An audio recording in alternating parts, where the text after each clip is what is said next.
Rebonjour, nous allons reprendre. So hello everyone, we will be resuming our work. So this afternoon we will basically continue our international market of digital arts, and starting from now we will start with the very first speaker. The very first speaker is Clio Krajewska, and she will be talking to us about ICA 2023, and she is specialized in the production and dissemination of visual, digital, and sound art. She organizes and produces projects for events that are major for the international stage, and ICEA 2023 is one of these events. So I'm giving her the floor, please. Hello. Hello, and thank you very much for this presentation. Well, of course, most of you know me as a programmer in different venues. However, today I'm here to talk to you about ISEA 2023, and I'm the production director for the ISEA 2023. So right now I will start my presentation. So ISEA,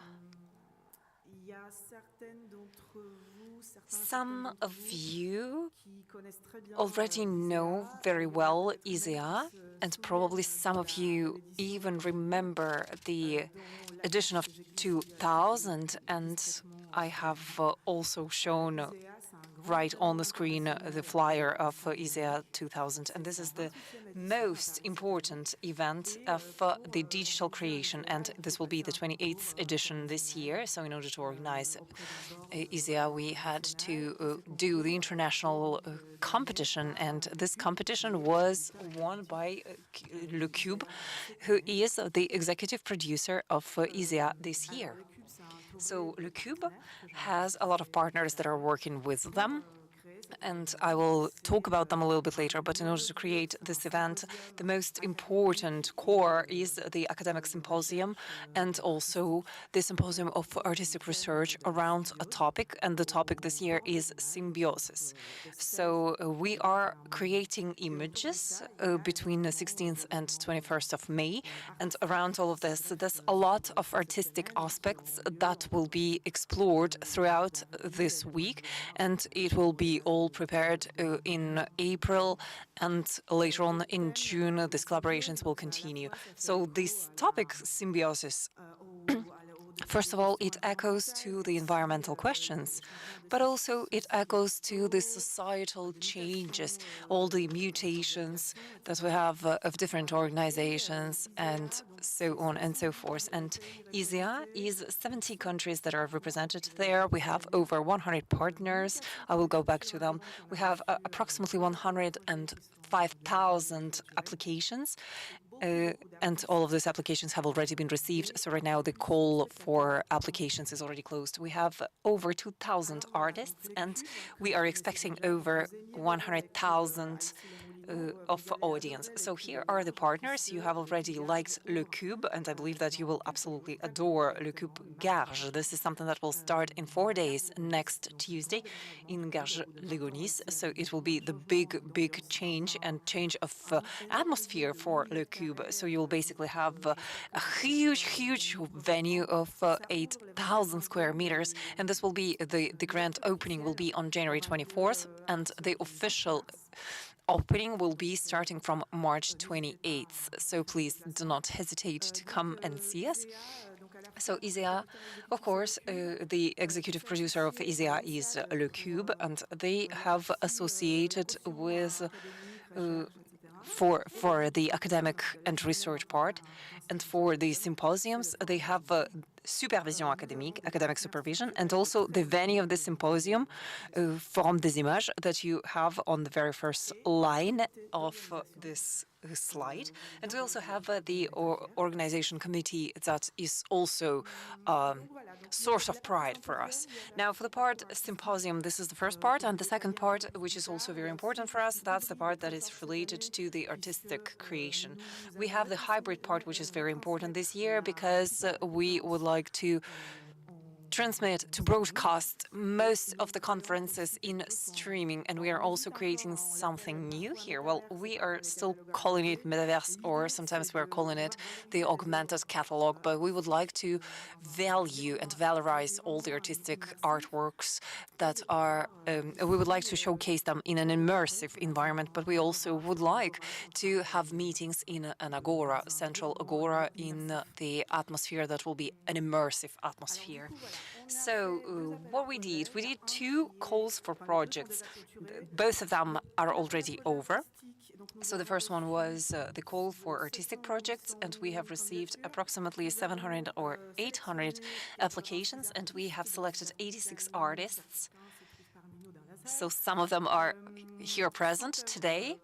We have 100 artworks that we have selected, and we have another call for projects, and this one is much more related to the research, to the talks, speeches, and work in progress, and things like that. And here we have the selection of all of these speakers that we can have there. So the process is a process of selection. So there's an expert committee that is selecting all the speakers.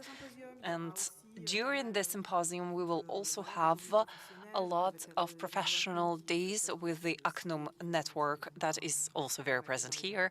And they were present this morning at the Chronic as well. We also have Focus Industrie Culturelle, the focus of cultural industry with 104 factory, LINCC and CNC as well. We also have the artistic program with Le Cube, of course, but also with a specific program that is created for ISEA this year with Electra, with Focus Quebec, within the framework of the year of French and Quebec innovation. And there is also the exhibition at Le Cube Garches, and there will be other exhibitions as well, and I will go back to it a little bit later. So now, what I wanted to explain to you is that the call for the artistic project, here are some figures for that. Well, we have this complex structure because we are representing French creation, but also we would like to represent the diversity of countries and the diversity of origins of the artworks. So that's the challenge that we have put in front of us. So here you have pretty much the presence of different countries per geographic area. Well, the figures are shown on the graph.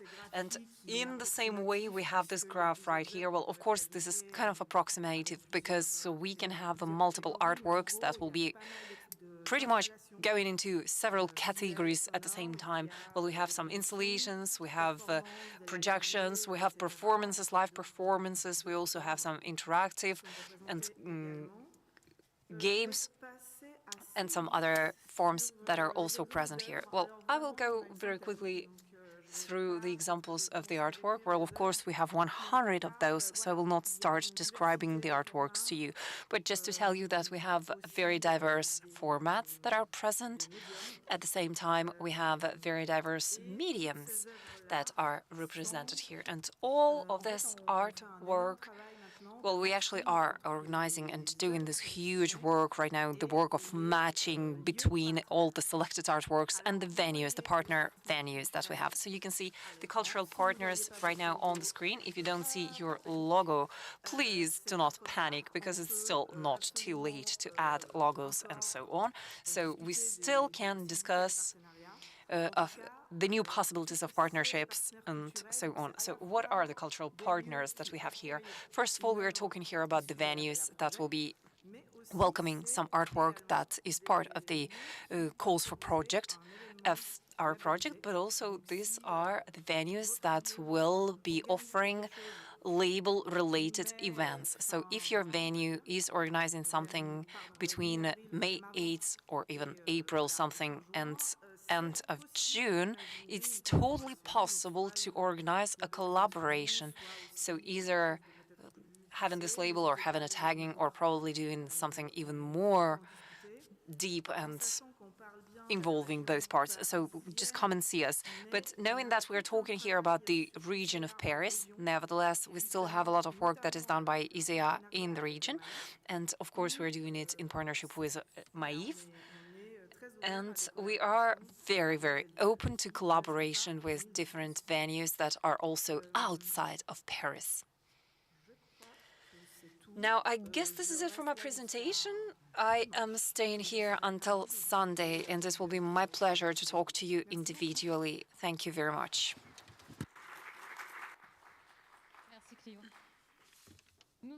So now we are going to listen to Pierre Pose. Pierre is a video and plastician, plastic arts, and a graduate of the Paris School of. So he was here for the roundtable yesterday morning, and he was revealed to the public in 2016 during an event in Paris. And since then, his work has been the object of a lot of organization of events in France and elsewhere, in Palma de Mallorca and the Biennale of Beijing. So how can we remove that banner on the left-hand side?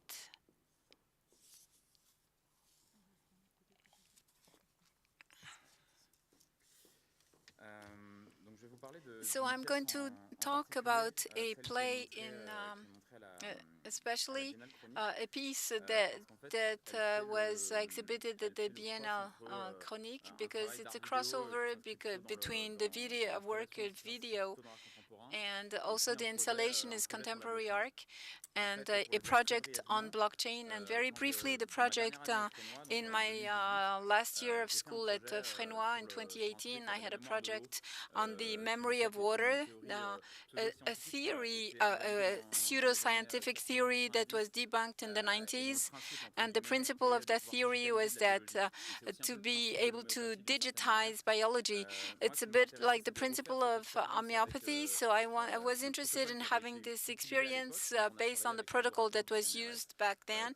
We worked with a CNRS lab with psychotropes in homeopathic doses with mother tinctures. We tried to build with biochemical terms, oxytocin, phenylalanine, and hormones that are at work in the love process, the bonding process, based on the principle of the memory of water with very high dilutions and the system of transmissions that are quite esoteric that were used in order to transmit. So we had a first part, which was an experience in a hangar on human guinea pigs,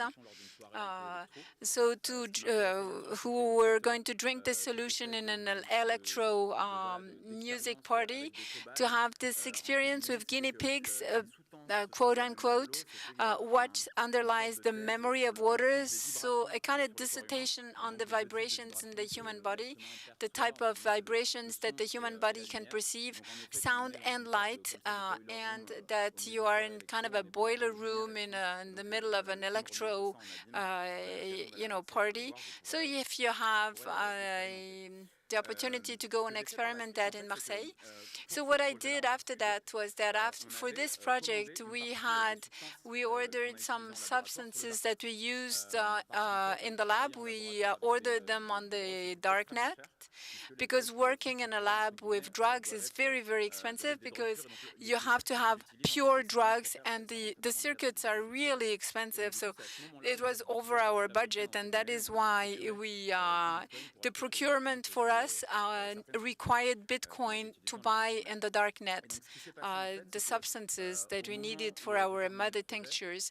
So when I completed the project, I gave the digital files for these. I put them back in the darknet so that it then can be consulted by just about anybody, because it's in the dark web. So I felt that there was not a bit of there was no hype around that. But the possibilities of what you call a smart contract, the technology that hosts NFTs, I wanted to see the implications of this project in the blockchain. And I collaborated with people who created a wallet, so who are part of this ecosystem. And then we worked with the same lab, the same CNRS lab, who curated molecules for us, curated, quote unquote, and we based an AI AI that is called AlphaDo. It's Google IA that enables you to visualize molecules on systems of scientific representations. When you have H2O water, how it can be represented. You have many molecules that are at play. These 13 drugs that can be minted, they can be mined, tokens can be mined with code, so it's generative art actually, and there is a random allocation of molecules, THC, DND, anything that composes those 13 drugs, and each image, each digital asset is unique and generates the image. And it was the distinction we made yesterday. Is NFT just a pointer toward a physical file that is stored somewhere in a centralized or decentralized? Or is it in itself, per se, the medium? It is, well, the code that generates the image is included in the metadata that enable not only the authentication, but also the interaction. Smart contracts interact between themselves. Here, the different molecules that make cannabis, for instance, they are merged, they are related, so to create a blockchain, cannabis on the blockchain. So it's a kind of project at the crossroads between mining, so a kind of didactic experience and aesthetical experience, because it is the extension of this project. And water has a special role because you have many molecules of water, but each time you make a drug, you burn an NFT, burn meaning that you use it and it disappears. So it's a very abundant resource, but it rarefies over time. But because the more people will create drugs, the more the supply of water will be depleted. So for me, I also had, I was interested in playing in this on this ambiguity of the art dealership, the ambiguity that is somewhat funny because you can play with different factors of how you can perceive and embrace that. So my project for this was really intended for the communities involved in blockchain because they have mercantile considerations, merchandising works and digital works of art. But this requires them to go and do in-depth work because if they wanted to go find rare drugs, they had to go investigate the deep molecular compositions. And so symbolically, I was also interested in having a type of representation of molecules and drugs that was some kind of down the rabbit hole process of representation with the systems and the algorithms that exist in the social networks. So, a kind of representation of the reward circuit in the digital, in these digital spheres. And then one thing, so let me introduce the last project that I'm showing at the Musée Granet. This experiment that lasted 2 years with the people who fabricated this project enabled me to meet the crypto communities and really go meander in their universe, often anonymous people with profile photographs that are quite strange. So I was really in this rabbit hole aspect and the solitude of the people behind their screens with this on and off between digital and the flesh and blood world. The bed, this mattress, a mattress with nothing else in a room, represents the people who have been raked, that is, have been completely dispossessed of everything they had. This is all that remains. And another meme that is Pee-Pee the Frog, a cartoon character that was recuperated by Trump during his campaign. During Trump's campaign, he used this meme. So so you have this, games of influences between different communities.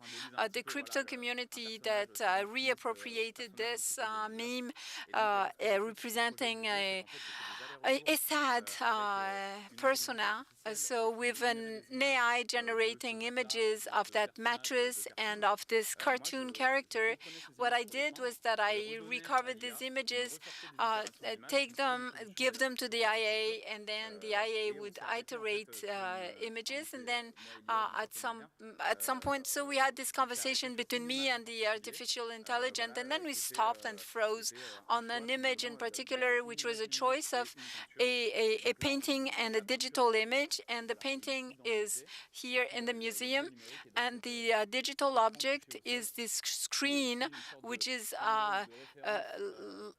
on the floor or lying on a mattress, a reference to crypto communities. Yeah, last year there was an event, which is an NFT event in the sphere of cryptocurrencies. And there was a kind of a spoof of an NFT exhibit where things are very deceptive. So what they put was just legs with screens that were not calibrated for the images, for the size of screen. It was a kind of a exhibit in a lobby, in a hallway, with works that were supposed to be masterpieces of crypto art, and it became in itself a meme in itself of this image of kind of lousy, stuck in the mud exhibit. I think I'm there. I just on time. Thank you, Pierre.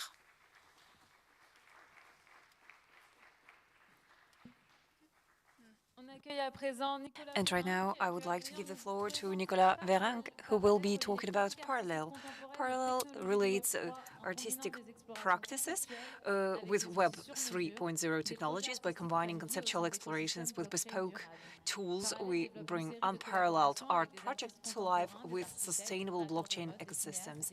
Parallel develops a series of unique collaborations with contemporary artists, architects, fashion designers, filmmakers, and musicians, cutting down through the noise of the NFT space. This project favors projects with strong identity and impact in the domain of Web 3.0 in the artistic and cultural field. Thank you very much.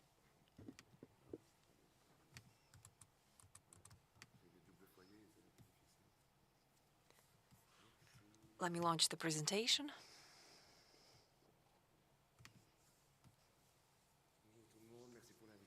So thank you very much, and thank you very much for having invited me. I'm Nicolas Viering, and we have launched Parallel at the end of 2020. This is the agency that takes care especially of art and blockchain, essentially. But for the digital natives, you have to know that me and my associate and co-founder Alex, we are working for 25 years right now on the new media. So I can tell you that we didn't really create this agency to help the new media artists, but we created it for everyone who comes from the modern art and who would like to get into the blockchain world. So I will explain a little bit later how we had several projects in modern art. So as we were saying, we connect contemporary art practices with Web3 technologies.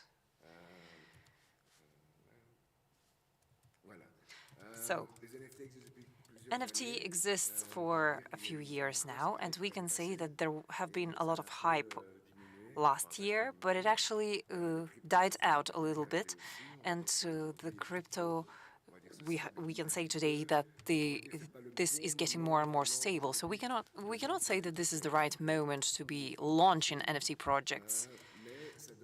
or blockchain projects, but it's still a very good moment to reflect on all of it, because there's a lot of people who don't really understand blockchain or who don't understand it well, and which is why we also have launched a little podcast, the podcast that describes what blockchain really is, because there's a lot of terms there that are not really understandable, like decentralization, wallet, and so on and so forth.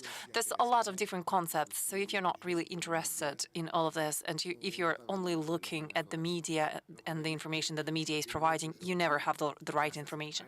So what we can say is emergent today thanks to this hype, thanks to the fact that too many NFTs have been produced, and the modern art is getting interested in it as well. So I think that we actually have to differentiate digital artists that we know and crypto artists. For me, these two notions are different, meaning that crypto artists can be collectives, like something that is collectively created. For example, we have been talking about RRPP, or some people from crypto who just took this different protagonists or heroes, but this is not really art. These are rare peeps or CryptoPunk or some other memes or things like that.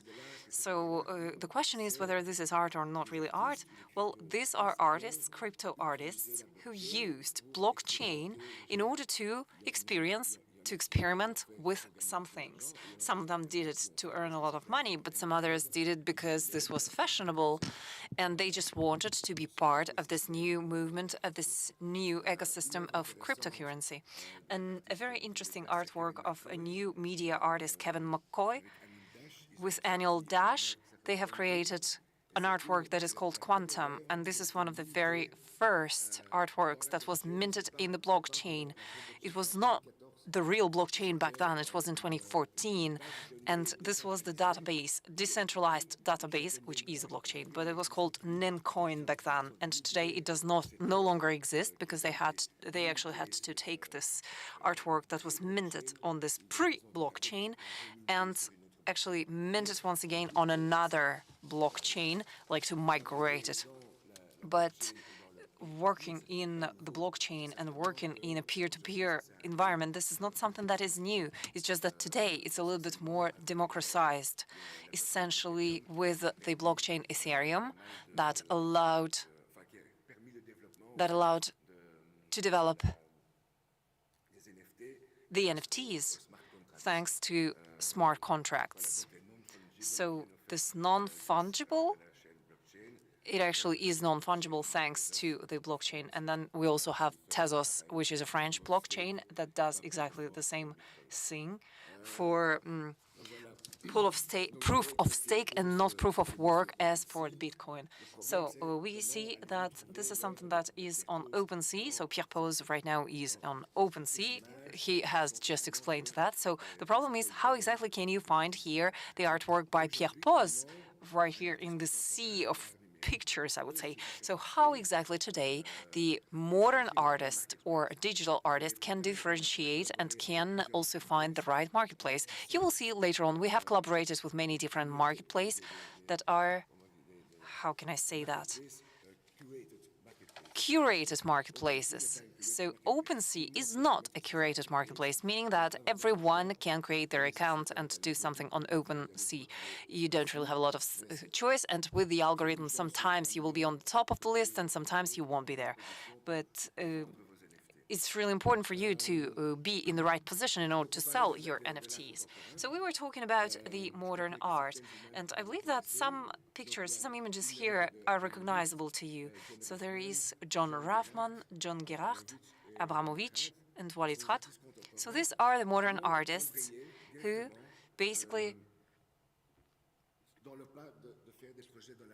started doing their projects in the blockchain. They're all different and the projects are very different. Demonist is one of the most well-known because we were able to choose here whether we are keeping this painting, this small painting of the small dots, or whether we are keeping an NFT.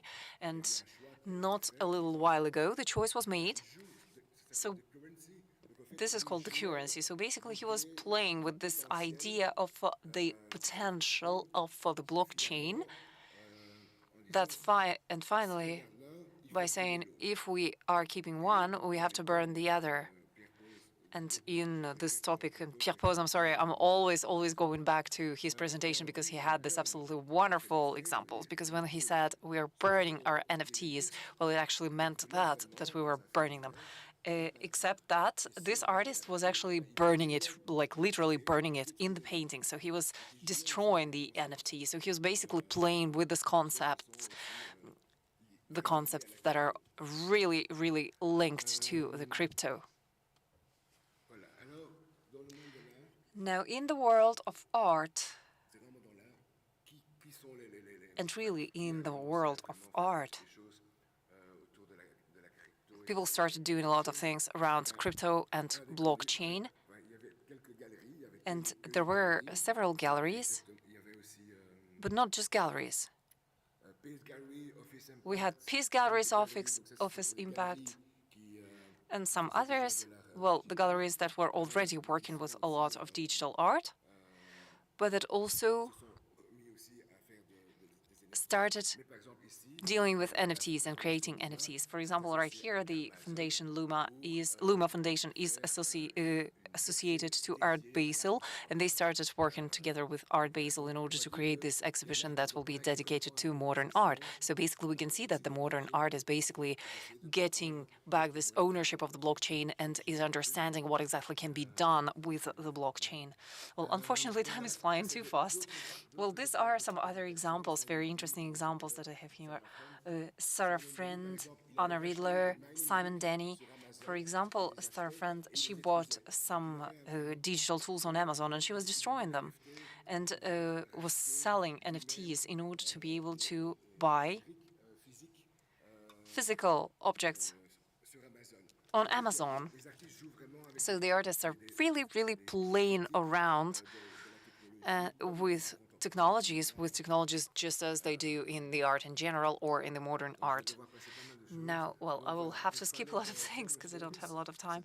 I was speaking about terms of service, and this is the podcast that terms of service. This is a podcast that we have launched a while ago, and you can go there and you can really, really get a lot of information because we're explaining in a very detailed way what exactly blockchain is, because these people have already experienced a lot of things in the blockchain. We have some engineers, but we also have the coders who are writing smart contracts. But at the same time, we're also working with the artists, meaning that we're helping artists to conceptualize projects for the blockchain. One of them is Maxime Berthoud, and he has this project around the Club Sidir. And we will be basically selling this generative clouds in order to help Cedric with his project. We have also collaborated with a lot of fairs, one of them in Brussels, one of them in Luxembourg. So you can see basically the images right here. Oh, do I have another minute? Yes, thanks. Oh, I will try to go a little bit slower. So in the fairs, art fairs, what was important is that we were asked to help to understand. So they asked us, they told us, we don't know what to do with blockchain and with NFT. Can you please help us? And we said, okay, we will help you. We will help you, and this is how we organized a stand. And at the very beginning, we started by explaining what is NFT. And at the very beginning, we had some very classical collectors, and we had to explain absolutely everything. So how to be a dedication place rather than a place of information. This was back in 2022. At the very beginning of the year 2022, and at the end of the year 2022, we did Luxembourg affair, and people understood a little bit better what was the concept of the blockchain. So there, we were possible to rather have an exhibition where we were able to buy some artwork. So we didn't do a partnership with Ferrofight, which is the marketplace, but a curated marketplace. And we actually had some curators that were participating there with us. And we were definitely selling NFTs. Well, we didn't sell anything for X reasons. But what we also had is that we have offered something. People basically could get an NFT as a gift, and we gave as a gift 400 generative NFTs of an artist, Alexandra Janovic. And so this was our approach. So we're basically proceeding in an educative way. And I believe that this is the general practice right now. And I'm talking to you about the modern arts because for the crypto universe, we have a lot of crypto natives to who we don't need to explain anything. However, for others, we have to explain everything today. I understand that the evolution will happen, and in some years, the situation will change completely. But for now, this is still it. So I guess I will stop here because otherwise I will be talking and talking for hours. Thank you very much. Merci, Nicolas. Thank you, Nicolas. So now we are going to hand over to Stéphanie Roland. Stéphanie is a visual artist, and she makes films and installations that explore, among others, documentaries and imagination and the invisible structures of Western world. And her projects are seen around the world. They have been exhibited at the Louvre Museum, Musée Benaki, etc. So she was exhibited at the 57th Biennale of Venice. Thank you for this presentation.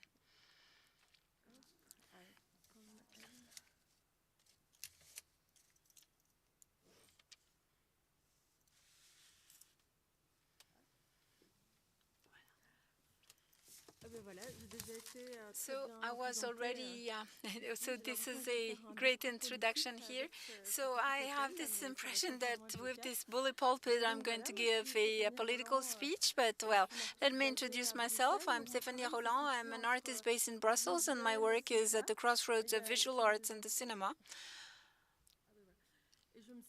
And I am in this, in between space. And my special focus is how the Western world creates, with its complex systems, invisible spaces, immaterial entities, negative, not in the sense of negative and bad, but something that is kind of, invisible in the infraspace. And I'm interested in complex systems, and I work with them, and I try to incarnate them in a visual regime of appearance, disappearance, and cross-disciplinary work. The cinema is a very rich tool for that, because the cinema enables the expression of this complexity, how to create in a period of post-truth, where the media, all these conspiracy theories, alternative facts, and all of that, this can be a tool to create new narrations, new narratives, alternative narratives of the post-truth era. So I have explored and ventured into different worlds and explored, namely, phantom or ghost islands. One of the images of the Podesta Island movie, which was produced by Le Fresnoy, and from where I was not long ago. So these ghost islands are islands that have appeared in atlases, in world maps, and they have actually proved to be fictitious islands. And I have worked on this, and I have also worked on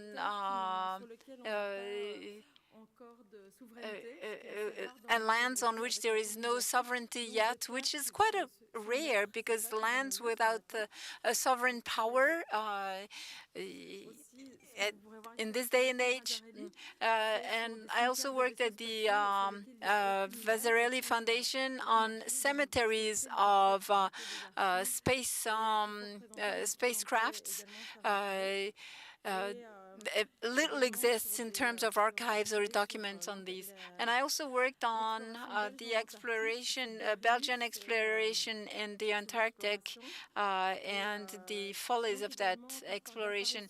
And when I talk about appearance and disappearance, it's a series of processes in the environment of images where you can see things that come up and go and fade away, such as these maps that you can see in the Vasarely Foundation, where you have a reflection of different protocols and experimentations that I conduct, where I do research with alongside physicists and chemists, projects and collaborations. Of course, I do not work on my own. I collaborate with a lot of people, and each time I am on one of these projects, I co-roll a lot of collaborators. But right here now, I would like to share with you on a project that I'm working on, and monographic exhibition, something that was born many years ago during a trip in Argentina and Chile, where I was very touched by their political histories of these countries and how the political opponents during the dictatorships were just thrown in the deserts or lost at sea, and the families have never recovered their bodies. And this is something that I did not want to intervene because that was not part of my history, and I did not want to appropriate that history. And recently I found a more just way of appropriating or approaching this issue. And I have had access recently to a database of Interpol database of people who have disappeared that the families are looking for everywhere around the world. So I worked with these images and I have reflected a lot on how to approach, address, and treat these images in a very respectful way. So I have generic images and the addition and the merging of all these portraits. And I worked with the latency of that artificial intelligence when you know, the latency of the grief of those families that because grieving without a body is something impossible, but yet these families are grieving and grieved. So those images where planets sort of meet and cross each other's path. In parallel, I've also worked I have gotten inspiration from the MIT lab on a lab on light, how to get ghost images using optics and acrylic. And I worked with a Swiss laboratory, and the images are incorporated. You have to experiment that. It's difficult to show because of these lenses. These lenses will reflect the image, but only thanks to the light. But this lens, the image is not on it, but it's experiences around optics. So the image only appears thanks to light, and then it disappears, fades away when the light is gone. So all of these images you have this ambiguity between materialization and immateriality of this piece around these places, and also this disappearance of places, because more than 50,000 places have disappeared on those databases. The first Google image disappears. So here, for instance, is an image where there are more than 50,000 places where people have disappeared that are incorporated in this image. It's a process that is quite special, an optical process in this glass, which evokes all of these places and potentials for disappearances, and that you can recover thanks to light. So for the moment, this is the project on which I am working, and I see it a little as if it was a film in space, where I would like visitors to activate with, autonomous lamps, these that they would be able to activate those glasses and have a kind of a circuit, a longer circuit where people could recreate the scenario and the move in the venue of the exhibit. So I am experimenting in very dark areas using these lenses and see how this story gets created on and in those places of disappearance and disappearances. So this is something at work with curators in France, and probably this is going to be exhibited somewhere in France and there. That's one of the things that I'm working on. And also for my current news, I have films that are going to be shown at the Pompidou Center next week, and I also work with Le Louvre Lens. So I don't know, have I been synthetic enough? Am I good here? So if you want to know more, please do not hesitate to talk to me. I'm still here and we can have a chat during this weekend. Thank you, Stephanie. The next artist is Babu Liao, and he actually comes directly from Taiwan. He's working in the theaters, in museums, and in the VR. He was awarded the Asian Cultural Council Fellowship Award and participated in the residency program in New York City in 2018. He was artist in residence at Ciné International des Arts in Paris in 2019. Since his theater directing debut in 1997, Babu Liao has directed some 30 productions, two of which have earned him the award of Taishan Art Award and Annual Top 10 Performing Arts. He has also worked in New York, Berlin, Paris, Copenhagen, Avignon, and Seoul. Would you please come on stage, Babu Liao?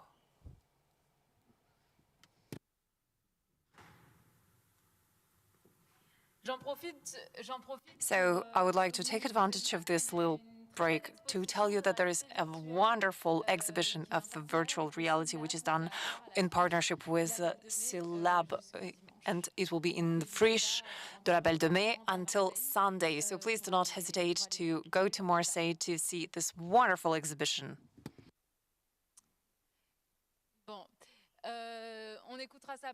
All right, so probably we will postpone his presentation if he's not here right now. Last call? No, he's not here. Okay, so in this case, Ismaël Geoffroy, are you here? So probably we will just switch, and probably you will do your presentation first. So Ismaël was already with us this morning for the round table, so you already know him a little bit. And he has the diploma of INSAS in Belgium, and he also did the Superior School of Art in Belgium as well, and he was also at Frénois. His films have been selected and awarded in many international festivals. In 2017 it was Ombre Noire, which talks about problems of people who are intolerant to electromagnetic waves, and it actually received an award in Clermont-Ferrand, the Grand Prix, but also the prize for the young creators. And he also was awarded by the Revelation Award of Studio Collector. And in 2022, Malbec received the Caesar of the very best film of the short documentary film. Thank you very much for this intro.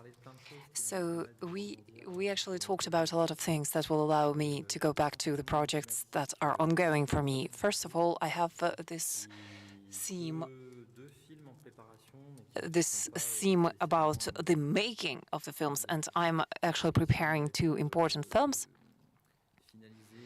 that will be finished as films. And these are kind of the territories that are still here to explore. The very first project is about this Fabrique du Faux, the plans to make something false. And in 2019, I was very much interested by deepfake, whatever is deepfake. And it was very interesting for me to understand what it is the fake, the false, because it's something that we're looking at, but finally this is not what we think is. It's not really changing a lot from Photoshop to other software, but at the level of the politics, we don't really know, let's say, if Putin is dead or not. And me, the topic that interests me is much more centered on the intimate part of our life, and it's interesting to see whether Web3 actually we can operate as avatars so that we can protect our identity that can be stolen constantly by cookies and things like that, and they actually try to legitimize this process. So this is basically the narrative line that I'm interested in. I am interested in this protagonist that is a victim of the deepfake, and most of the time these are not really males. I believe that some did it for to create a parody, but most of the time these are women with bodies that have been stolen, with faces that have been stolen, and so on. So I was thinking around all of this, about all of this, and then little by little, what I was finding online was not particularly very elaborate. So I actually found out that the deepfake is something that is much broader than what is present online. And for me, it actually originates in the grand audience, and coming from the intimate aspect to something that is so much stronger is interesting for me. So it's interesting for me to talk here about this victim that was part of this case that was called Gamergate. And this is the case where her ex has published a manifesto saying that she slept with 5 people, and he actually corrupted everything about this girl because he was presenting it as if he were a journalist. And finally, they did a lot of research around it, but it's very difficult to understand what was wrong, what was true, and what was not. And a lot of people started dealing with this information, taking this information and using it somehow. And it was actually a big conflict in 2019, and there was this whole wave of hatred around this young lady. And it actually helped a little bit at the election process of Donald Trump for this conspiracy and everything that was created there. So we can see that at the level of the deepfake, we don't necessarily need to have something very sophisticated, some very sophisticated algorithms or something in order to change the appearance or the voice of someone. We just need to have a manifesto of someone to completely destroy someone's life. So what I'm interested in is this topic that we can come up with when we are looking at the profile of this person. So you can basically see, well, right here in the research page, how many Twitter things are here. Twitter posts are present here about all of this. And there are people who basically created a lot of Wikipedias around this case. And it actually is much worse than Web 3.0 because this is like a rabbit hole. And I'm going to these wikis and I can see that some of them are very credible, very sounding very trustworthy. But what is really, really difficult is that there are so many proofs and so much complexity that is there that it's very difficult to understand what is right and what is wrong here, what is the truth and what is not truth. So what is interesting for me is to see in this project to create probably a film, not a film like a movie as we know it, but an essay, and try to make the viewer dive into this confusion, because this is the confusion that I was able to find for all these years when I was doing my research. And what is very interesting for me is to have this sensation of something fake, or this confusion between the whatever is real and whatever is not real, this fictional creation. And this is also the something that exists a lot there. So for now, I'm doing this work that is much more a screenshot-inspired work, and this will be part of my artistic project. And I have this project that is called Watching a Detective, and this is a film. Oh, of course, I didn't find it right away. It's a film. Oh no, probably we don't have it. Oh, it's right here. So this is a film, and an artist was very interested in the Boston storm, and they actually have created a small group, and they did this research. It was quite an organic research with all the images that were published on the network of the marathon, and they tried to understand who could this have been with all the biases that we can have related to people's physical aspect.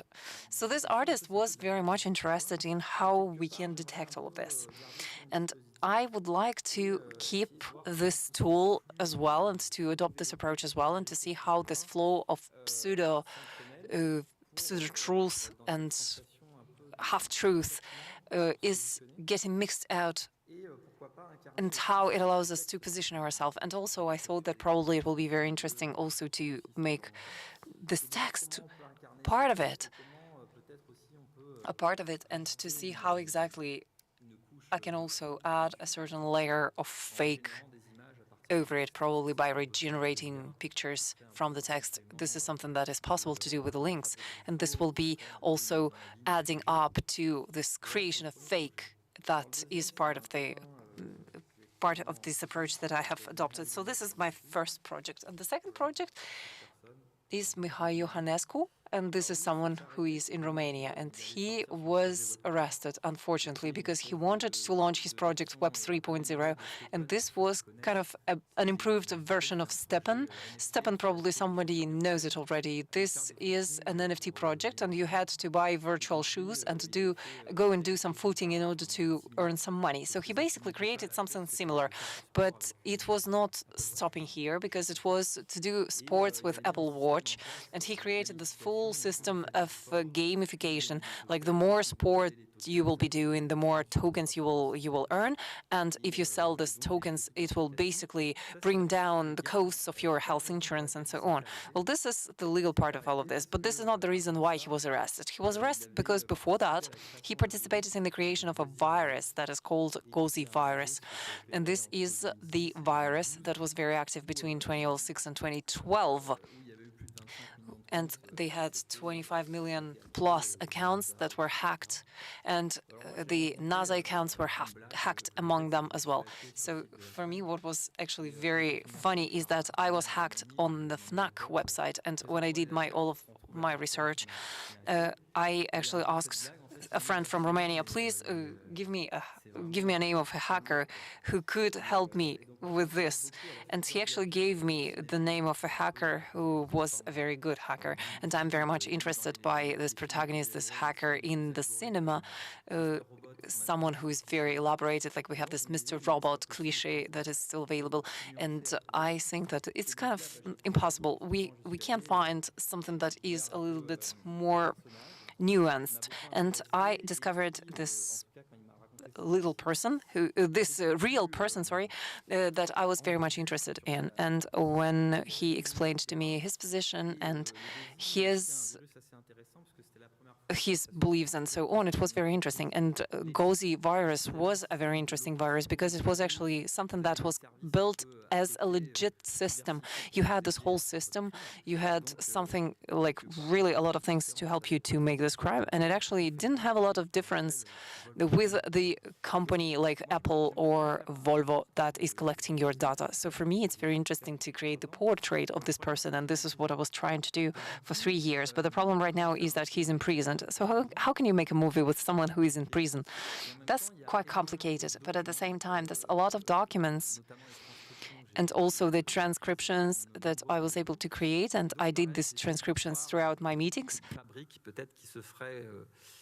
And I also wanted to probably see at Fabrique whether I will be able to do a photo project.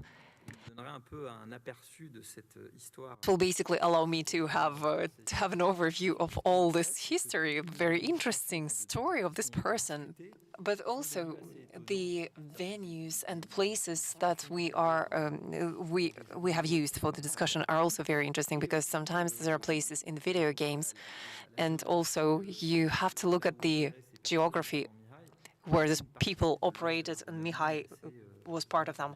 It was the non-touristic western side of Romania, and this is this small city of Renicovalchak, which is basically the center of the hacking in Europe. And another paradox about it is that this is a very rural place in the middle of nowhere, and it actually has this incredible capacity to work against the power that is funding the US economy. I believe that it's very interesting to think about this approach and this link between the geography, the geographical position, and this kind of people who wouldn't be aligned with this approach, I would say, and to think it over by offering something that will be a little bit more original than the hacker of Michael Mann. And this is not someone that we have right here in prison, not someone that will be called to stop the virus that is trying to make explode the nuclear station, or a Mr. Robot that is part of the Fight Club. So these are the projects that are ongoing for me, and I would like to present them probably as an exhibition.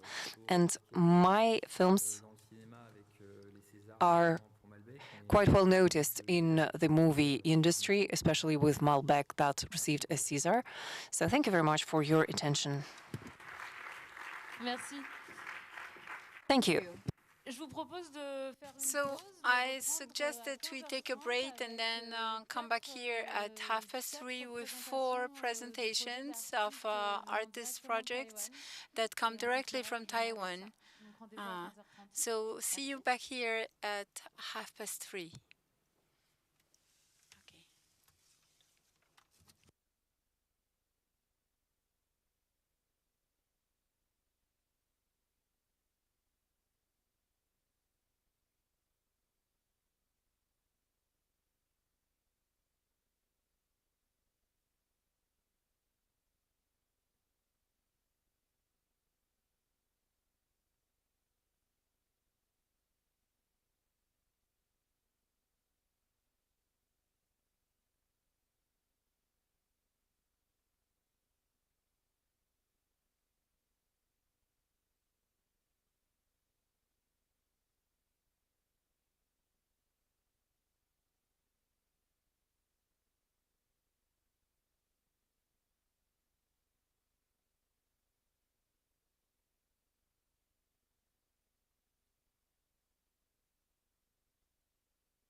Nous allons reprendre pour les dernières intervenants de We are going l'après-midi. to restart, and for the last speakers of this afternoon, who Taïwan. all, On est très all heureux four of them d'accueillir come from ici à Taiwan, Chronique. and we're very C'est le happy to fruit welcome d'une here collaboration qui date our de 2020 speakers. et This qui is the fruit avait of collaboration pu that has aboutir, been mais sans leur around venue, since dû 2020, de la crise and sanitaire. Donc on est heureux qu'ils soient là aujourd'hui. so we are very Le happy that prochain they're here artiste today because we've est had the donc pandemic Babou Liao. and lockdowns Babou Liao travaille dans les in the way je at la some refais, point. Babou Liao Babu travaille dans les Liao, théâtres, les Liao musées et works la in réalité theaters and virtuelle et a museums obtenu and le virtual prix de la Bourse reality, du Conseil and he culturel obtained asiatique the et a participé à un programme de Asian Cultural résidence à Council New York en Fellowship Award 2018. and received Il a a été residency également program in New York artiste en City in résidence à 2018. la Cité He was internationale also des at arts the à Paris Cité en Internationale 2019. des Arts in Depuis ses Paris débuts as an en tant que artist. metteur en scène de And théâtre en since his 1997, theater directing Babou a debut in dirigé une 97, trentaine de productions. he's 3 directed de ses some pièces ont 30 été invitées à productions, créer and au festival Off three of d'Avignon his et ont depuis tourné dans plusieurs grandes villes plays de were France. produced in Son Avignon travail and a have été been produit à New shown York, in Berlin, many Paris, cities in Copenhague, France now. Avignon,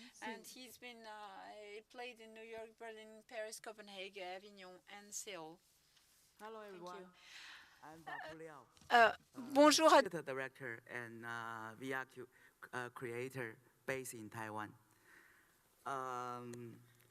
In the past 20 years, I have produced over 30 theater works. But although my background comes from theater, and I have to admit that I'm not a big fan of digital arts. But I have been trying to break all kinds of boundaries of different art fields and take different media as stage, especially under the pandemic. How artists can take advantage of the new media to get the audience back to theater, especially how to turn the absence into presence, is worth attention and discussion. So, for example, this piece, Corona Villa. This piece was created in 2020 under the pandemic. It's a participatory installation performance, which quarantine hotel is to be found in the museum. The audience have to reserve a room and stay inside for 2.5 hours. They will be asked to wear a voice device, following the voice instructions, and go through the whole process, such as healthy check or sleep therapy, and so on. And in every room, there is a live stream of an artist offering 20 minutes room service to the isolated guests via material sensations such as hearing, touching, smell, and even taste. And next, I'm going to show another piece. It's Artificial Health. It's a theater piece based on the narrative structure of Italian writer Dante's Divine Comedy. The adaptation is about how the Asian migrant workers struggles from hell, purgatory to heaven. We invited several actors from different Asia countries. However, because of the difficulty of travel due to the pandemic, the actors performed remotely from their home country via internet live streams. But the audience, they gather on site, and they are surrounded by 6 screens constructed on scaffoldings. Along with the shifting of narration, the audience need to turn their viewpoint toward the screens, and the action, I think, is consistent with the non-stopping status of migrant workers. Why we still need theater in 21st century? That is the question I raised in this piece called Mount Olympus in Shiling. Shiling is a place in Taiwan. The show is divided into 2 parts. The first part happens on stage, and the second part, the performers leave the stage and go on the street. Their mission is to find passengers randomly and persuade them to go back to the theater within limited time. I think it's more like a theater reality show that the audience remained in the auditorium, but they witness the whole performance via broadcasting. I think in this piece, I try to extend and redefine the meaning of on-siteness or liveness of theater performance. And next, I'm going to share how my theater experience applied in my VR work. Chroma, a direct German piece, is my first VR work, which is inspired by the British film director, direct German, his life and his last film, Blue. In the 1980s, when direct German was losing his eyesight and suffered from HIV, he started to create a film, Blue, which is about 80 minutes long without any moving images, but only the color blue. I think this piece, following the spiritual and creative footsteps of Blue, it tries to reassociate the colors with gay identities, personal memories, and queer culture. Also, using the narrative form of the VR to reinvent the way of seeing when one gradually losing his eyesight. Although VR is used in this piece, but I'm more concerned about how one can make the best of the technology behind VR to bring the audience back to the site and having a physical immersive experience.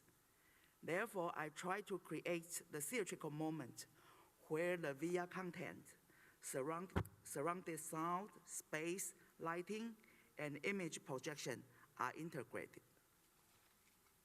So when you get into the room, you will see a big white platform is installed in the space as a sick bed. When the audience put on the VR device and lie down, it's more like they are receiving a medical treatment. In this piece, VR is used to recreate the vision of German when he was about to lose his eyesight because of HIV. Also, we use the technology of ambisonic and 3D audio to recreate soundscape.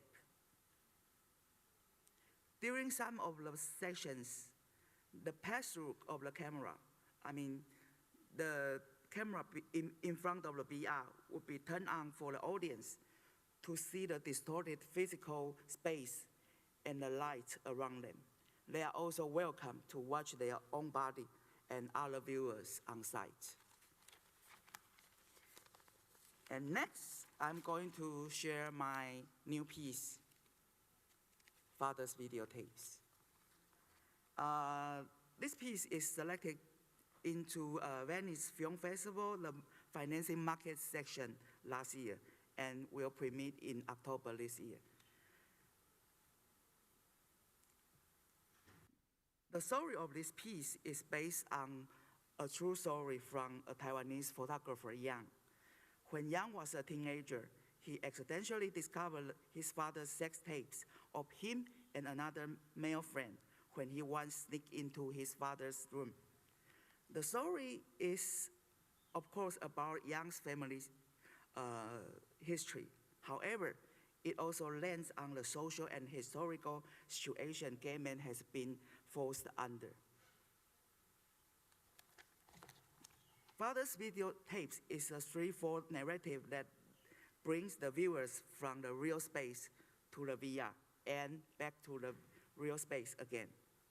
And the time spans stretch from 1989, 1990 to 2019. I think it's order to echo with the history of contemporary Taiwan and also with the LGBT movement in the past 3 decades. So in the first stage of the experience, the viewers will get into the real bedroom, following the sound instructions, touch all the objects, trying to connect the stories behind each of the objects.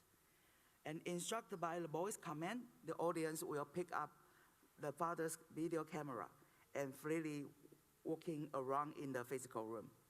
They will also be asked to videotape father's sex toys, magazines, or photos, or some random documents.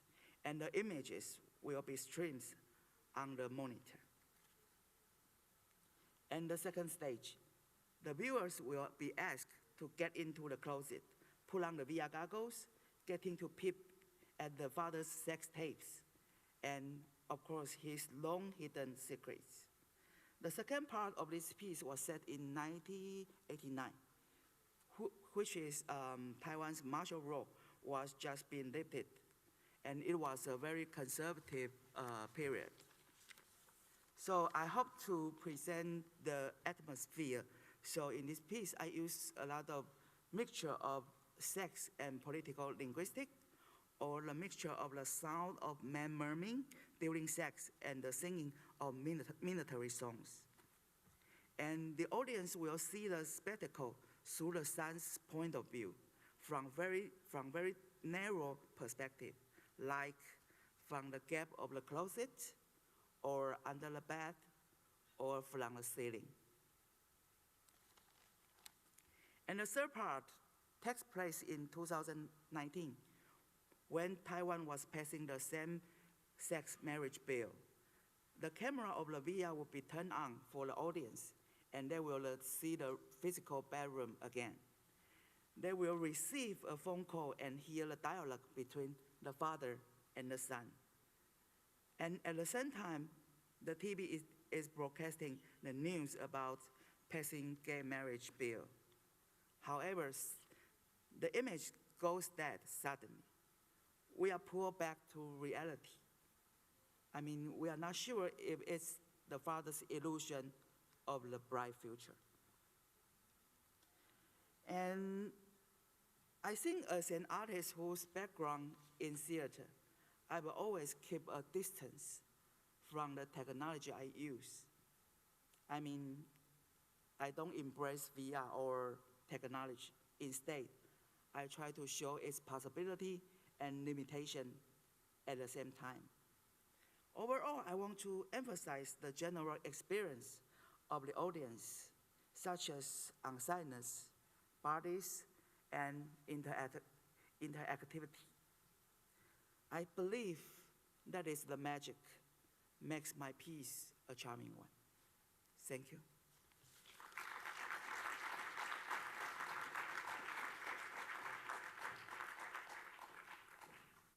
Merci. Notre prochaine intervenante, Thank you. Our next speaker, Wen Chi-soo, is a choreographer and an artist with new media.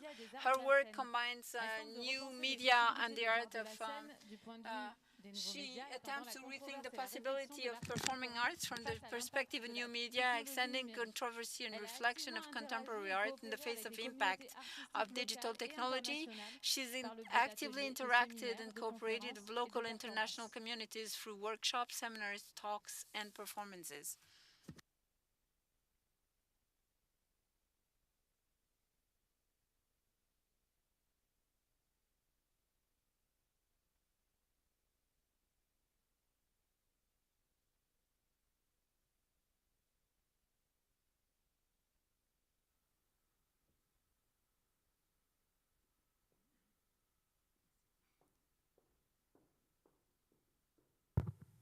Hello, I'm Wen Chi-soo, dancer, choreographer, and new media artist from Taiwan.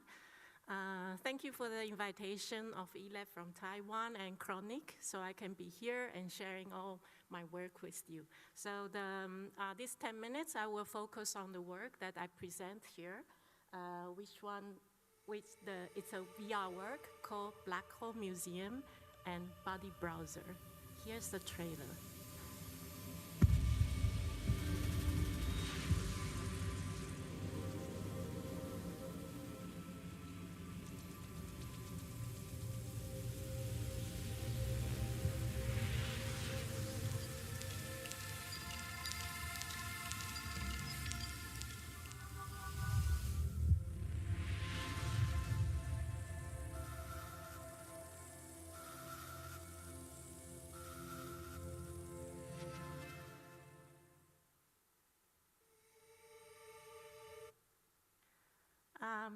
The long journey of this piece starts from 2016 when I had our residency in CERN.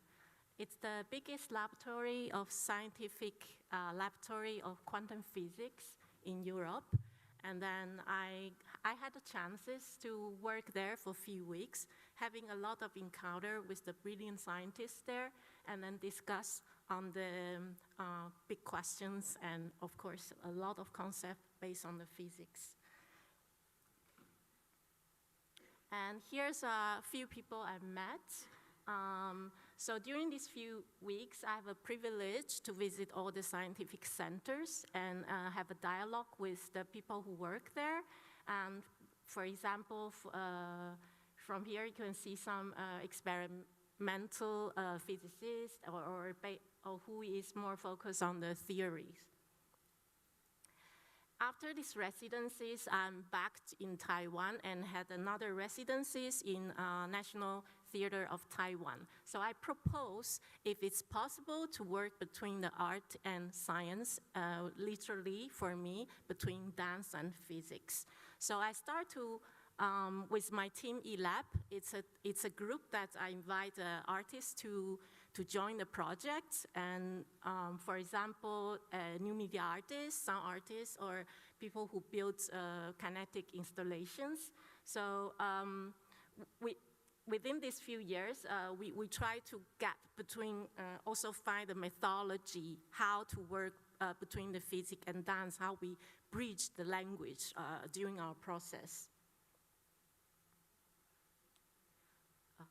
So the piece Unconditional Love and Fact focus on, I'm very curious when the scientists,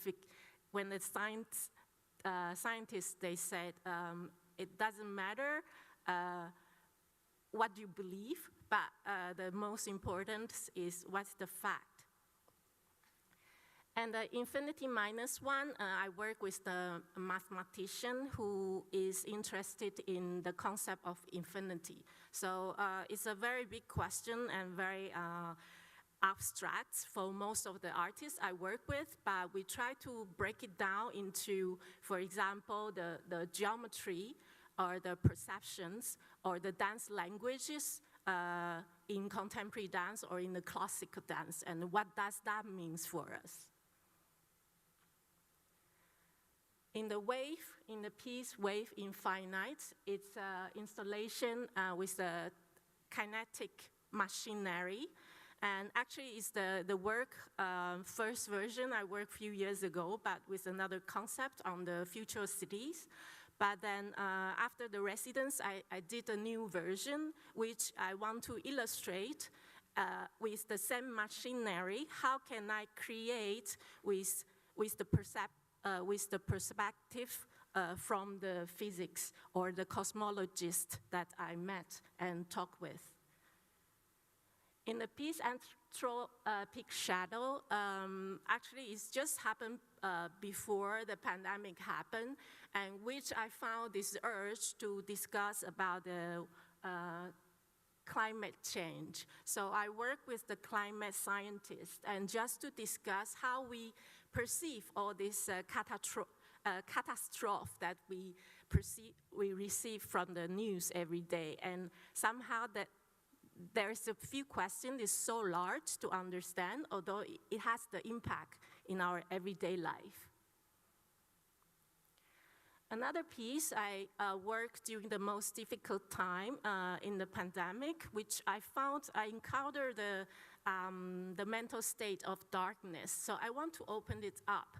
So with the collaboration with La Prairie and also our Basel Miami Beach, I set up a big stage in the Miami Beach, and then I dance on the time of sunrise and the sunset, because I want to welcome and I want to give the phrase to the darkness at the same time to the light.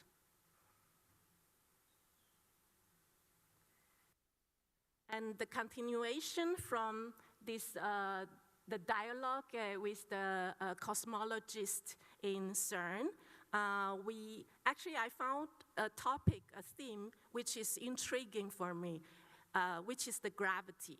So dancer, choreographer, we associate with the force of the gravity to the relationship to the floor. So how our weight interact to the floor, and how, no matter how we move around, we are holding back or by the ground, and we always come back to the ground that we stand on.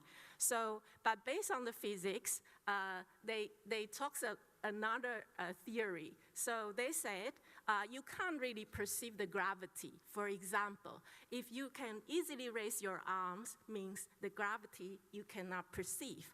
But this force is crucial for in the universe. Sometimes they say gravity is violent. Violent in a way it seems it cannot determine in our everyday life, but it's a crucial force to determine the movement and the motion of the planets. So with this theme, I opened up a research project in MPAC in New York. And so the question starts from, what if a person fall into a black hole?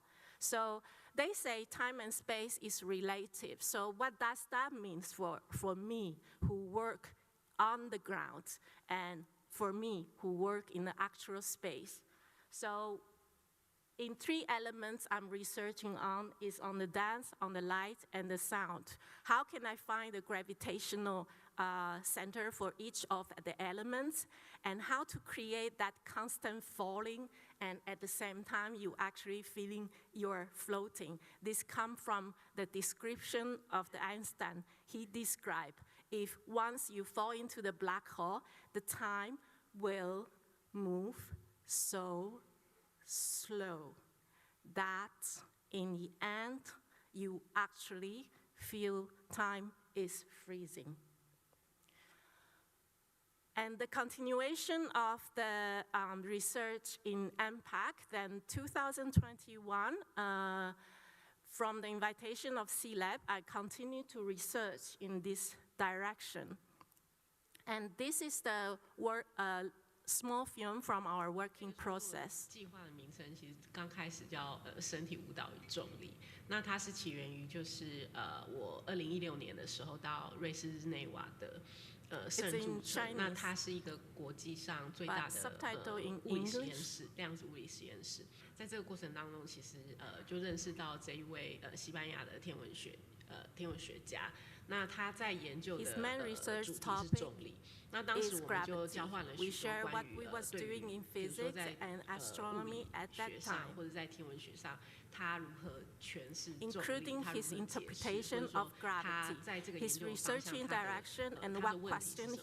那当时我就作为一个艺术创作者，然后就这舞蹈舞者本身，那我们怎么去处理这个身体跟地板的关系？我们就一起实验了关于with a dynamic combination of dance, sound, and light. These let us uncover a creative vocabulary which we use to interpret gravity. It is basically a mechanical effect that cannot be experienced. How can gravity be expressed through art? This time at C-Lab, we are using the dorm. 大洞这个空间，那这个空间里面它具有 This space has an Ebisonic system. 那当初在美国 MPAC 驻村的时候，其实发展出了一个 I developed a module 针对一个 which 3D 的构图 envisions 3D special compositions. 那所以延伸 This 出来就 was 是说， extended to our 3D video. 影像里面，我们就 We 开始 began learning and applying VR 进入 technology. VR 技术的这个方向跟目标。动博物馆会诞生的原因，其 The 实 Black 就是 Hole 在于我们要 Museum 试 is 着 an 去处理 effort to explore and VR 这个 apply 东西的出 VR 现，我们该 technology. 如何让观众从真实嫁接到，或是说桥接到虚拟的这个过渡？我们要如何去处理这样子的一个 How should we 断 deal 层 with 去把大洞 We 比喻 have 成 made the 是传 dome 统的 an 美术馆 analogy 或是博物馆这样子 for 的 an 空 art 间的时 museum 候 or 呢， other 那么这 museum. 个重力的超自然现象， We 就是 try 如 to 同于 present the 博物馆里头的这些展 supernatural 出 phenomena 表 like 示 the 的是让 things 观众 when 在 they 戴 put 上 on 头 their 显的时候， headsets. 渐渐的从 We let them 一个 gradually 如同大洞的这个 cube 的 feel 空间 gravity force 然 or 后渐渐地推 attraction. 进到被大洞里的这个引力或是重力吸进去，然后进到了我们 they then encounter a black hole. They see many wildly unreal things. 御姐 is present here as well. And there isn't any interaction under these conditions. We have created this browsing and transmit the visual content directly to viewers. So I think that what the narrative structure of the experience tries to do is to slice information into pieces. In the beginning of the viewer sees spatial layouts, which consists with the overall space, upper and lower color and areas. The overall spatial design is quite gloomy. They also rely on lights from some touches, giving a floating sensation. This let people quickly feel the work initial mood when they begin the experience.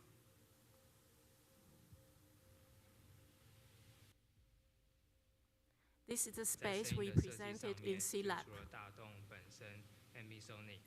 Apart from the layout of the space Wayfield synthesis can project sounds to specific location within the system.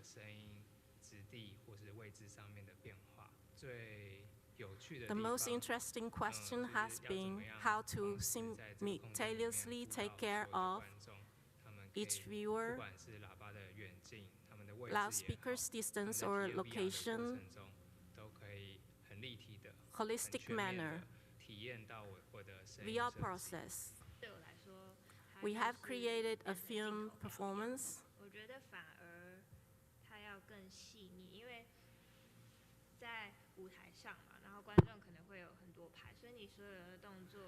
So we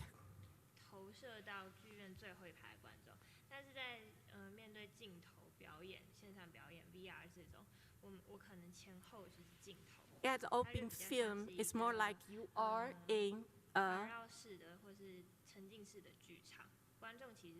viewers can see the lines of your muscles and the movement of your breath from a very close distance. Apart from the premiere, the VR premiere in C-Lab, in 2022, I also trying to have this VR screening online for the purpose that's how we perceive this VR experience in our everyday digital, which can be through your computer, mobile phone, or even, I don't know, what devices you have. So I have this occasion and grouping a group of curators, also scientists, and in conversations online. It's an online festival. So I also want to break open the format of how to present this VR film. And this is the 5 prototypes I built for this project. Dancing Gravity. And it's still it's still in developing process. And the Black Hole Museum and the body browser is actually from the prototype 2, which focus on the holographic imagery, sound, and dance movement. So hopefully there's an opportunity to work with you if you are also interested in this subject. So the formatting is still very open-end, which can be based on the installation, dance performance, or exhibitions, online platforms, whatever you can name. So the trajectory of this piece is already presented in C-Lab 2021 and 2022 bleed between Taiwan and Australia. This year presented in Chronic, and then it will goes to IRCAM Forum, and then CND in Paris. CND is a Centre National de la Danse in Paris. So I'm opening up of this question, how to work between art and science or dance with physics. And prospects of these 3 years, as I said before, I want to continue to develop and presenting these 5 prototypes, hopefully together with you. Thank you so much. Thank you. Nous accueillons maintenant l'artiste. And now we would like to welcome the pluridisciplinary artist Yi Chen, and his practice is exploring questions and issues like human desire, existence, data, environment, politics, economy, and society through the observation and comparison of tangible substance and virtual consciousness. He participated in a artist collective Luxury Logico, where he was working on digital art as well. Bonjour, I'm Chen Yi. I would like to introduce two projects that I have been working on in the last year, rating and currently. These two projects I want to discuss in the data in blockchain. Rating explores the definition of value in the blockchain community. Value is the most striking part of cryptocurrency market. It is also the curious topic of the public. I present this project in four types of media: virtual exhibition, NFT, VR, and spatial installation. The virtual exhibition is online. It is a real-time generated animation. I want to show a data landscape. I want to show a digital landscape to present the rate fluctuation of cryptocurrencies. The key visual is the sea. The waves are calculated by the real-time Bitcoin price. It shows how drastically the price are rising and falling at the moment. On the surface of the sea are 100 light bars. They correspond to the top 100 cryptocurrencies. And the colors show the current price changes. These 100 light bars are minted as NFT.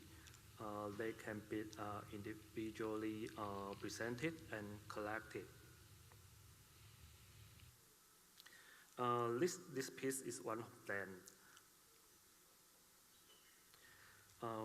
The light in the center is corresponding to the cryptocurrency XTZ. XTZ is the currency used on the Tezos blockchain. The wave is showing the rise and the fall of the XTZ price in real time.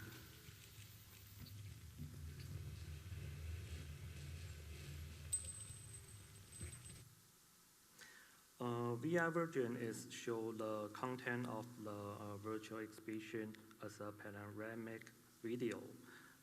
You can watch it in the showcase Focus Taiwan.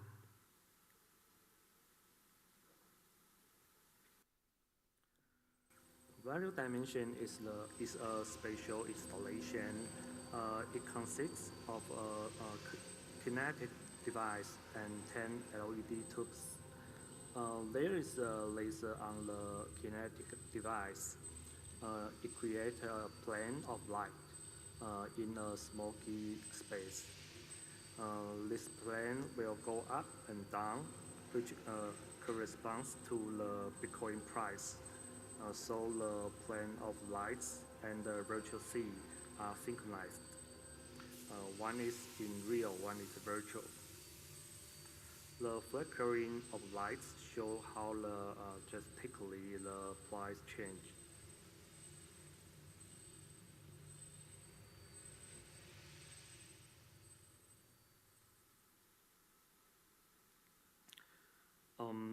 The work currently it presents the movement of the cryptocurrency transactions.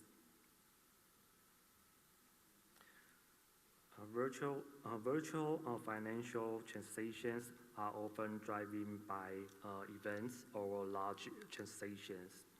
This work transform that real-time transitions into dynamic visuals. I retrieve real-time blockchain transaction data, the data including the wallets and the currency and the amounts. Then I filter out the high-value transaction data and convert it into a 3D image. I use one line to show one amount of transaction and give the lines a simulated motive power. It looks like a wind flowing through the space, affecting the array of objects. And then the motion of the objects is mapping to the kinetic installation.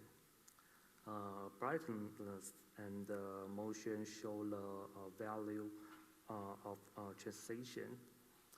When the trading frequently, it like a blowing a gust of winds.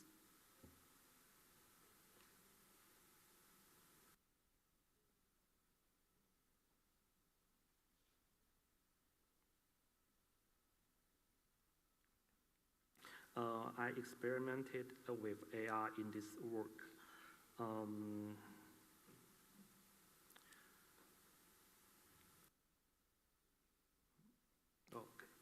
The audience can use AR interface to watching the interaction between the virtual data and physical installation. Each nodes represent the wallets being traded.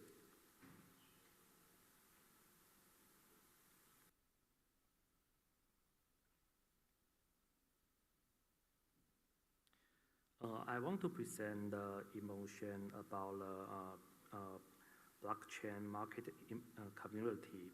So I start to produce a performance last year.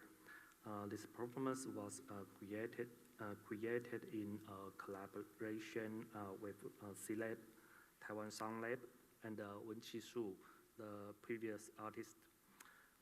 We finished work in progress performance with 3 parts.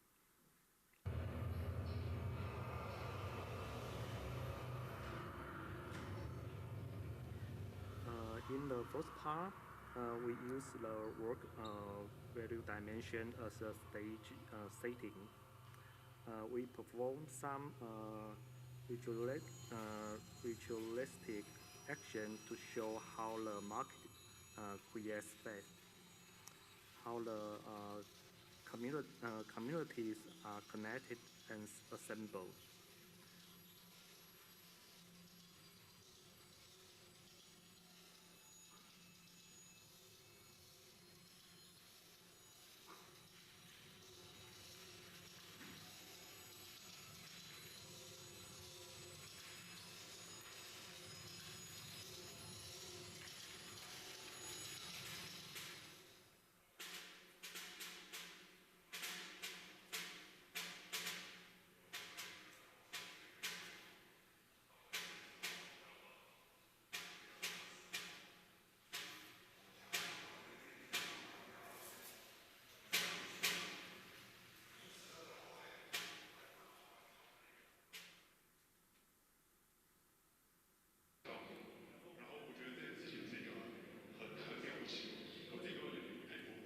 In the second part, a performer plays a role of an influencer.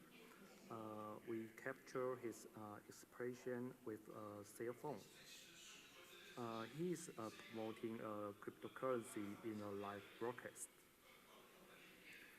He performed marketing in an exaggerated style. This marks the marketing of the market.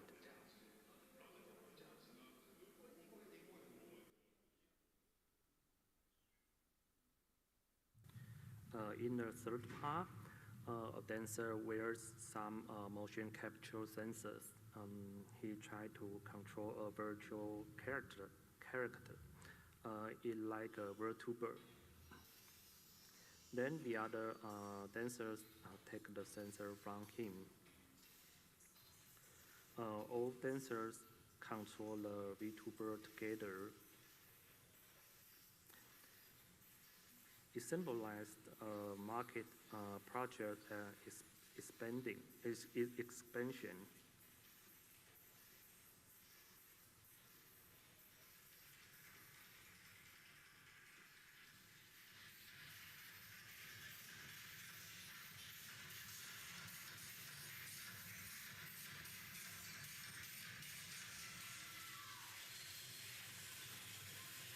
Then they create the illusion of an aesthetic, and in the end, the crowd left and symbolized the collapse of another market project.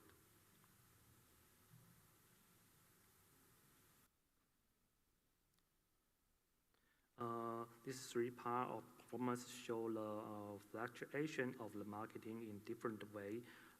We are still working on this project. The full show will be presented at Sea Level Sound Festival this October. I look forward to present it in France in the near future. This is the presentation of my work, Messi.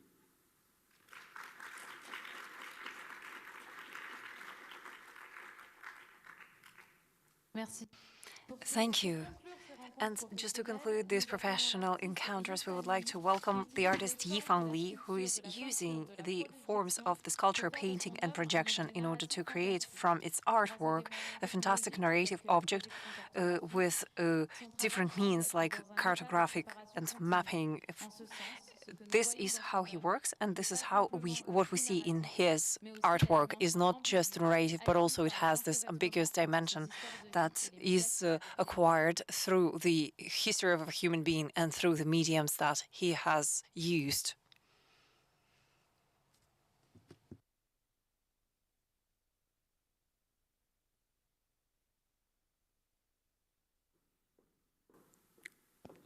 Hello, ladies and gentlemen.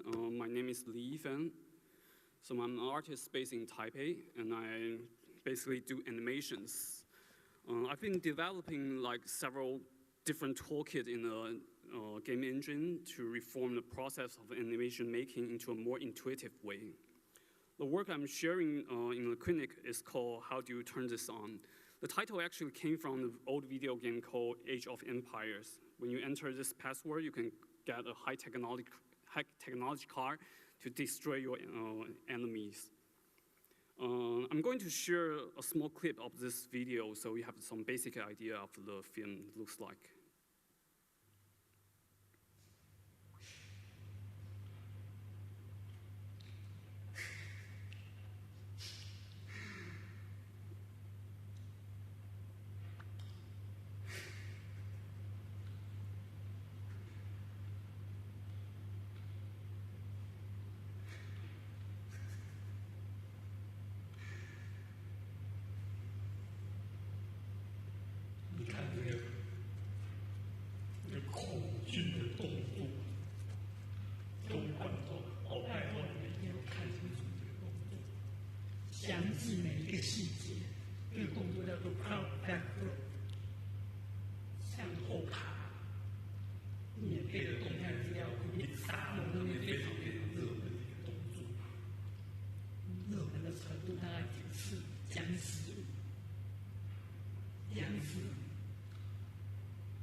很生动吧？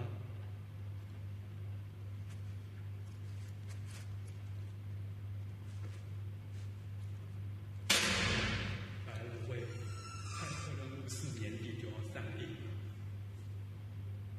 你还记得当年李默在头上，把那个 USB 插在头上，然后I know kung fu。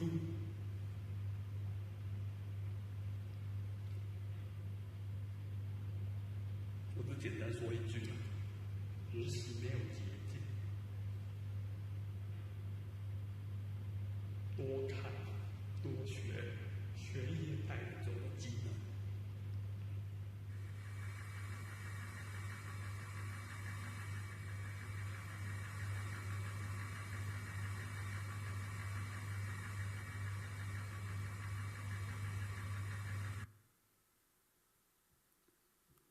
So as you can see, the movie appears to be like a horror film, but it's actually a comedy.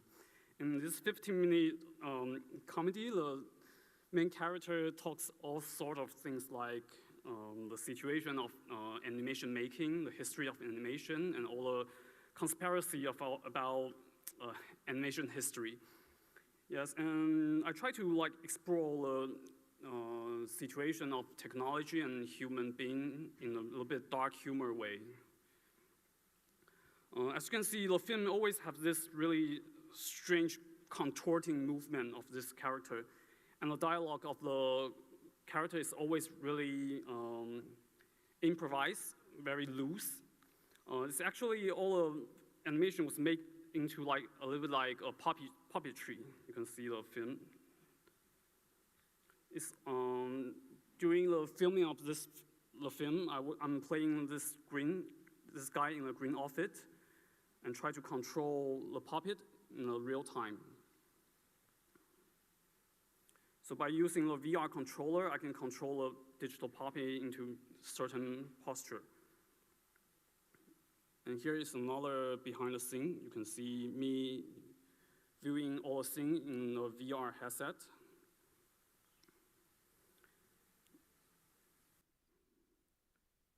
So by using the controller of VR, I can like change the pose of the finger or even spawn a cigarette into his hand.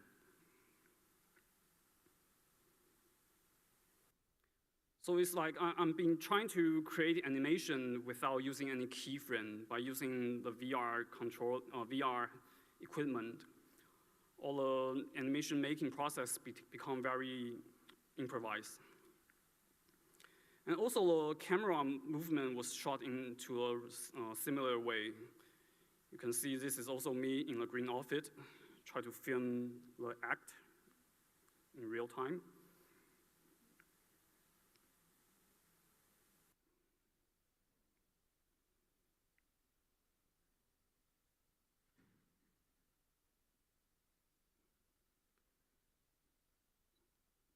So inspired by the machinima movement in the 90s, I've been experimenting with different approach to intuitively produce animation, primarily by developing my own toolkit in the game engine and Real Engine.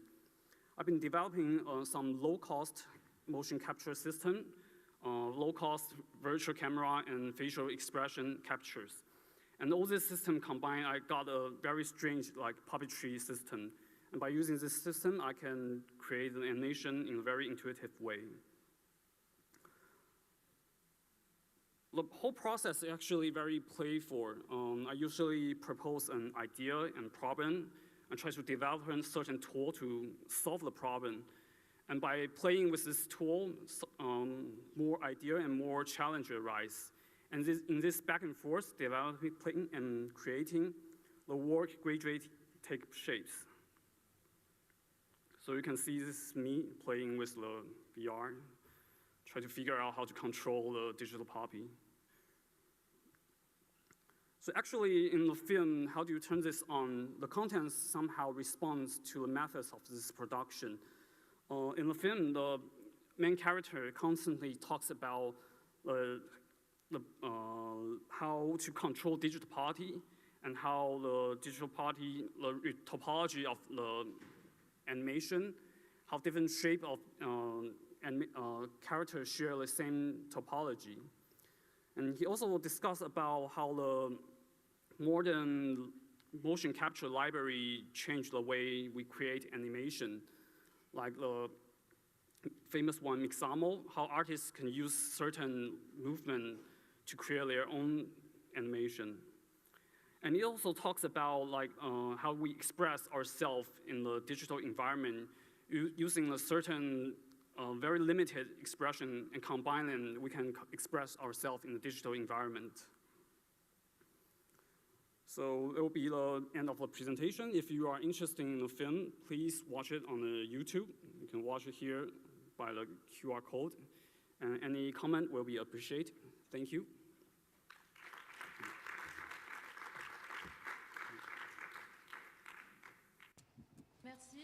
Thank you very much. So this is the end of the International Market of Digital Arts for today. For all the projects that have been presented, the 4 projects coming from Taiwan, you can come and see some of them at the Media Lab of Friche de la Belle de Mai until Saturday, and I really advise you to go and discover them.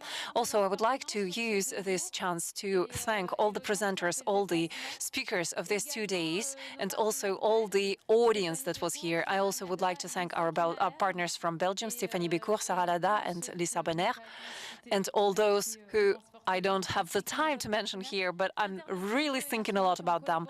And also I would like to thank all of our national and international partners that collaborated with us throughout this Biennale. This is already the end of the day, I understand, but thank you very much to the team of the Capsule Work that is doing all the technical assistance, and to the Chronic team, Sonia, Léa, Juliette, Ludivine, Anouk, Juliette, Ancia, Thomas, and Lucie from the Center Allion in Brussels. And also a big thank you to the team of Biennale, who is working tirelessly so that to grant you a great festival and great exhibition. So if you would like to visit the exhibitions of Biennale, this will last until Sunday in Aix and in La Friche de Belle de Mai. And we also have at 5 p.m. today the conference by Albertine Munier. And then we are meeting at the Friche de la Belle de Mai for the closure event, and it is already sold out, so hopefully you already got your tickets.